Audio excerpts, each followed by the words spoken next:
Chapter 9.3, Day 1. Solve by completing the square. We can solve quadratic equation of the form x squared plus bx plus c by using a process called completing the square. Key idea: completing the square. Step number 1 is always to make the coefficient of x squared 1. In this case, I made the coefficient of x squared 1 because we're going to only use the equations that has nothing in the front of x squared. And then we are going to, step number 2, we are going to subtract c on both sides. So subtract c on both sides. Step number 3, divide the coefficient of x, and the coefficient of x is b. Divide the coefficient of x, that is b, by 2 and square it. So divide the b by 2 and square it. And then in step number 4, add b over 2 square on both sides. So you're going to add b over 2 on both sides. This side of the equation becomes a constant because they are all constant. And this side become a perfect square. So step number 4 or 5 is writing this equation into the form of.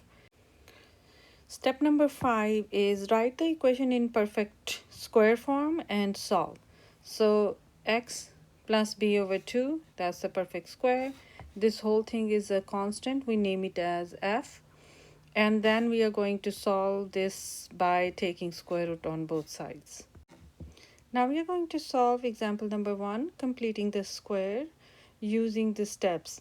So first thing is there is no equal sign. So let's see how we do it.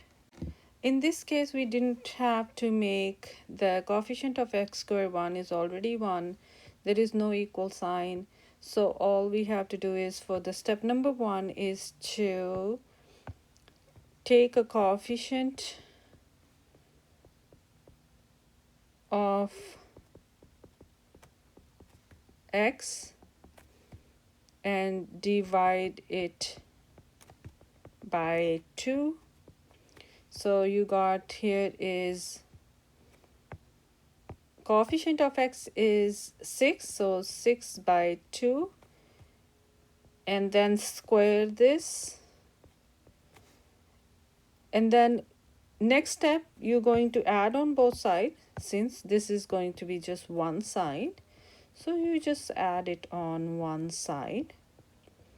6 over 2 is 3, and you're going to write here x square plus 6x plus 3 square, or in other words you can also write it as x square plus 6x plus 9.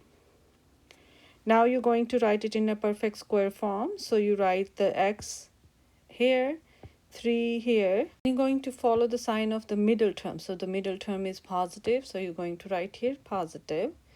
So x 3, and you got here is perfect square for this expression. Next is letter b. You're going to take the coefficient of x, that is b, that is -9. Divide the coefficient of x, which is b, that is b over 2, that's going to be 9 over 2. Then square this. When you square it, you can either write -9 over 2 or you can write 9 over 2 square, because whenever you take a square of a negative number, it's going to be positive anyway. Or you can just keep on writing -9 over 2 square. Then you write the first term in the front and the last term in here. Take the sign of the middle term, that's negative. So your perfect square is x minus 9 over 2 square. Now we are going to discuss, you try problem number 1, 2, and 3. So question number 1 is x squared plus 10x, where b is going to be 10. You're going to divide the b by 2 and square that. So b over 2 square, which is going to be 10 over 2 square. You can also call it as 5 square. And then you're going to add it at the end of the equation. So the equation is x squared plus 10x. 10x plus we're going to add at the end 10 over 2 square, which is same as 5 square.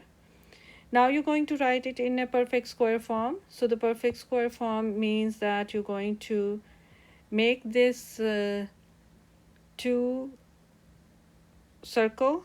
So write down the x square without the square inside, and last term, that is 5 without the square. Inside you should have a positive sign, and that is your perfect square, x plus 5 square. Next, number 2 is, here the b is -4. You're going to take the b over 2, which means that, and then you're going to square it. So b over 2 square. B over 2 square means -4 over 2 square. -4 divided by 2 is -2.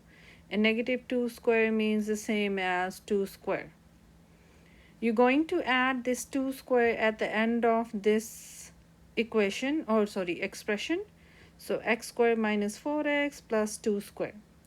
Now to write this into a perfect square, you're going to write the x here, the 2 here without the square, and the sign of the middle term, that is negative here. Put them into a bracket, and on the top you got the square, which means this is a perfect square for this expression. So for the last question, number 3, you're going to have b as 7. B over 2 means 7 over 2, and you're going to take a square of that and add at the end here. So you got the new expression, x squared plus 7x plus 7 over 2 square. Write a bracket here, and the first term is just x without a square.